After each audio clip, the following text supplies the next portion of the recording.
कम होने का नाम नहीं ले रही है। एक बार फिर से ऑनलाइन बेटिंग ऐप को लेकर प्रदेश की सियासत गर्माती नजर आई। तत्कालीन कांग्रेस सरकार में इस ऐप को बंद करने को लेकर कई कवायद किए जाने की बात कही गई, तो वहीं सरकार बदलने के बाद भी अब तक इस ऐप को बंद नहीं किया जा सका है, जिसके बाद सियासी बयानबाजी और तेज हो गई है। छत्तीसगढ़ में महादेव सट्टा ऐप सियासत के केंद्र में रहा है। विपक्ष में रहते हुए बीजेपी ने इस मामले में कांग्रेस सरकार को जमकर घेरा। इसके साथ ही महादेव ऐप के लिए प्रोटेक्शन मनी लेने तक का आरोप लगाया गया था। इस दौरान सरकार ने कई कार्रवाइयां भी की।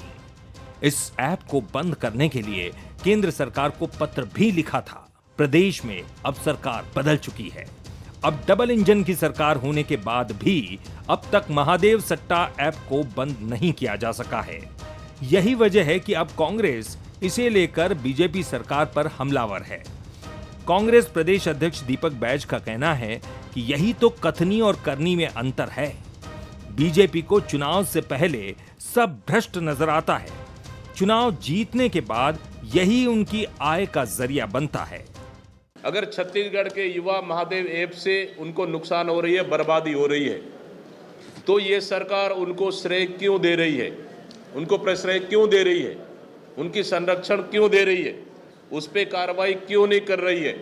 बल्कि कहीं ऐसा तो नहीं, हमें शंका है, कहीं ऐसा तो नहीं महादेव ऐप से फिर भारतीय जनता पार्टी को कहीं चंदा तो नहीं आ रहा है?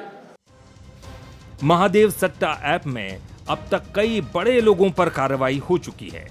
पूर्व मुख्यमंत्री भूपेश बघेल के खिलाफ भी एफआईआर दर्ज की गई है। कांग्रेस के कई आरोप हैं, तो बीजेपी भी जमकर पलटवार कर रही है। महादेव ऐप सट्टे के मामले में तो पहला एफआईआर उन्होंने ही किया था, और वो एफआईआर भी जब आंध्रा और तेलंगाना ने इस केस को ईडी को सौंप दिया, तो उसके बाद कि ईडी इसमें हाथ नहीं डाले, इसलिए उन्होंने यहां पर केस दर्ज किया। अब अपने ही बुने हुए जाल में जब खुद फंस गए हैं, तो आज यहां पर बड़ी बड़ी बातें कर रहे हैं।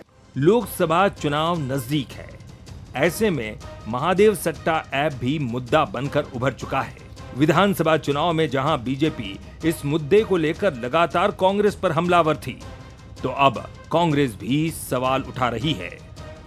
अब देखना होगा कि सट्टे का ये खेल सत्ता के संग्राम में किसको फायदा पहुंचाएगा, या सिर्फ एक मुद्दा बनकर ही रह जाएगा। शिखर देवांगन, बंसल न्यूज, रायपुर।